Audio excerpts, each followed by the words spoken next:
পাকিস্তানি স্বামী বাংলাদেশি স্ত্রী কেন ভুয়া পরিচয়ে ১০ বছর ধরে ভারতে?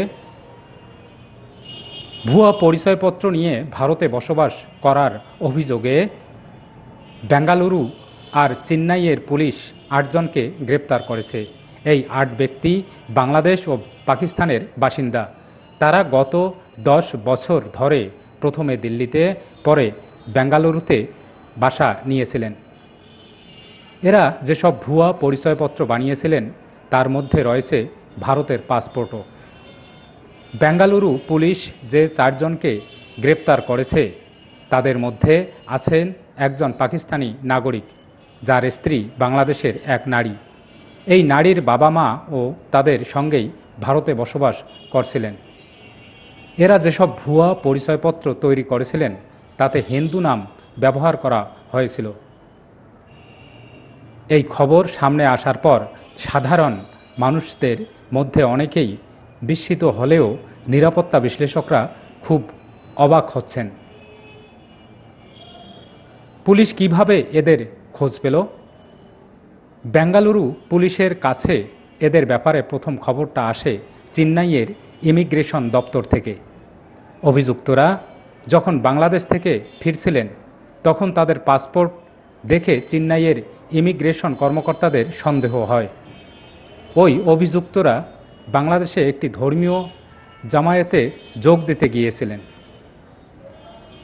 এরা যেখানে বাসা নিয়েছিলেন তার সদর দরজার উপরে হিন্দু ধর্মীয় প্রতীক লাগানো ছিল, কিন্তু ঘরের ভিতরের ছবিটা ছিল অন্যরকম। সেখানে মেহেদি ফাউন্ডেশন ইন্টারন্যাশনাল, জশন এ ইউনুস এই শব্দাবলীর উল্লেখ দেখা যায়। এই সুফি সংগঠনটি অন্তর্ধর্মীয় সৌহার্দ্য বাড়ানোর জন্য কাজ করে বলে জানা গেছে। ৪৮ বছর বয়সী রশিদ আলী সিদ্দিকী পাকিস্তানের নাগরিক। তার সঙ্গে এক বাংলাদেশি নারীর বিয়ে হয়েছিল অনলাইনে। নিজের ধর্মবিশ্বাসের কারণে মিস্টার সিদ্দিকীর পাকিস্তানে বাস করা সমস্যা হয়ে উঠেছিল বলে তিনি পুলিশকে জানিয়েছেন। তারপরেই তিনি বাংলাদেশে গিয়ে থাকতে শুরু করেন। এরপরে স্বামী, স্ত্রী এবং মিস্টার সিদ্দিকীর শ্বশুর শাশুড়ি ৪ জনই বাংলাদেশ সীমান্ত পেরিয়ে দিল্লি চলে যান।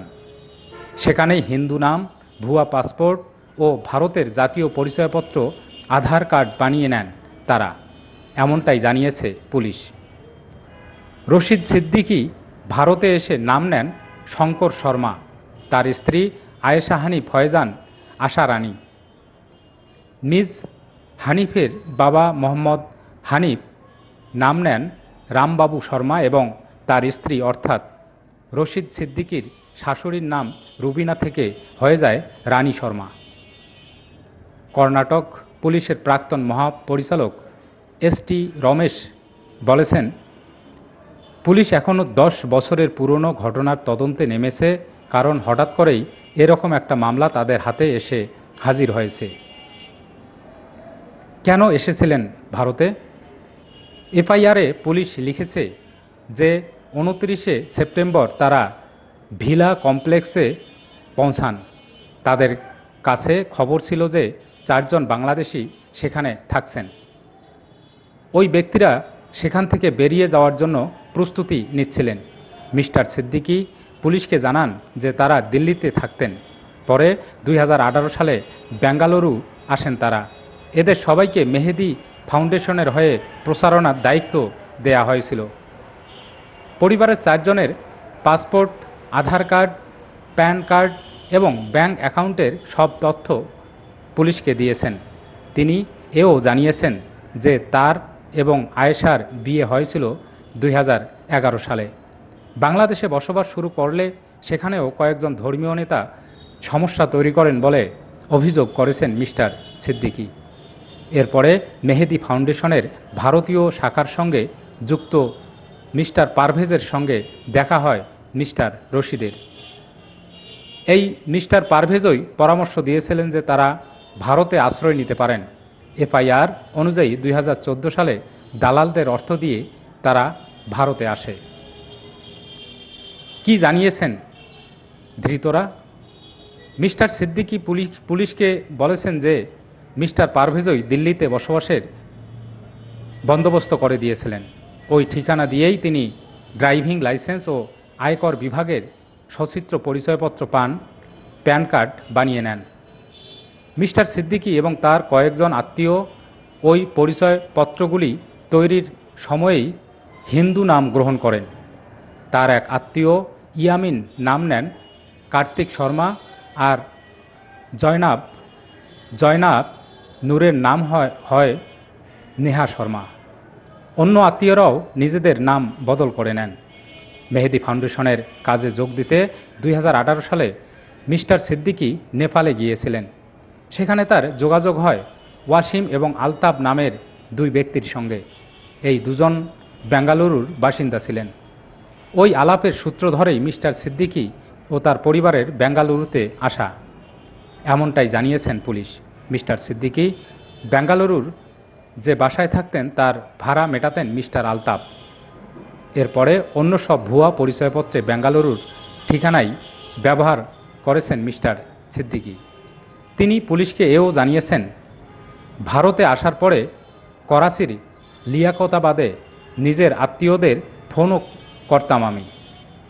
অন্যদিকে পরিচয়পত্র নিয়ে সন্দেহ হওয়ায় মিস্টার সিদ্দিকের যে আত্মীয়দের আটক করেছিল চেন্নাই পুলিশ, তাদের নাম ইয়াসিন, নূর, আলতাব আহমেদ এবং ফাতিমা।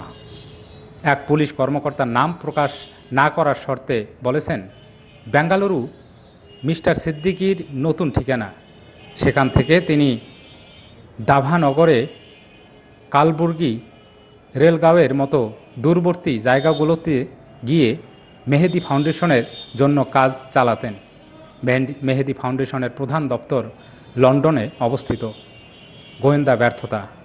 কর্ণাটক পুলিশের গোয়েন্দা বিভাগের অবসরপ্রাপ্ত আইজি গোপাল হোসর বলছেন, এটা খুব একটা মুশকিলের কাজ না। সাধারণ মানুষ পুলিশকে দেখলেই ভয়ে পিছিয়ে যাবে, কিন্তু যদি কেউ আগে থেকে সব ঠিক করে আসে, সে তাকে সীমান্ত পেরোতে হবে, তবে সে পেরিয়ে আসতে পারবে। ভারত বাংলাদেশ সীমান্তে অনেক ফাঁকফোকর আছে, তাই এটা অবিশ্বাস্য কিছু না। তার কথায় এই সমস্যার শুরু সীমান্তবর্তী রাজ্যগুলি থেকে। কোনো ব্যক্তি বিশেষের উপরে নজর রাখা খুব একটা কঠিন নয়। দুর্ভাগ্যক্রমে গোয়েন্দাদের যেভাবে কাজ করা উচিত সেভাবে তারা নিজেদের কাজটা ঠিকমতো করছেন না। অবসরপ্রাপ্ত পুলিশ মহাপরিচালক এস.টি. রমেশ বলেছিলেন, পাসপোর্ট আর অন্যান্য পরিচয়পত্রের ব্যবস্থা করা একটা লাভজনক ব্যবসা হয়ে উঠেছে। অনেকে রোজগারের তাগিদে আসছে, কেউ বা আবার অন্য কোনো উদ্দেশ্য নিয়ে। বাংলাদেশ থেকে বেশ কিছু কারণে মানুষ চলে আসেন এদেশে। বেশিরভাগই কাজের সন্ধানে আসেন। এটা তো শুধু পররাষ্ট্র মন্ত্রণালয়ের বিষয় নয়, পুলিশেরও দায়িত্ব আছে এখানে। মিস্টার রমেশ আরও বলছিলেন, এই ব্যাপারে আমাদের আরও সাবধান হওয়া উচিত। বিশেষ করে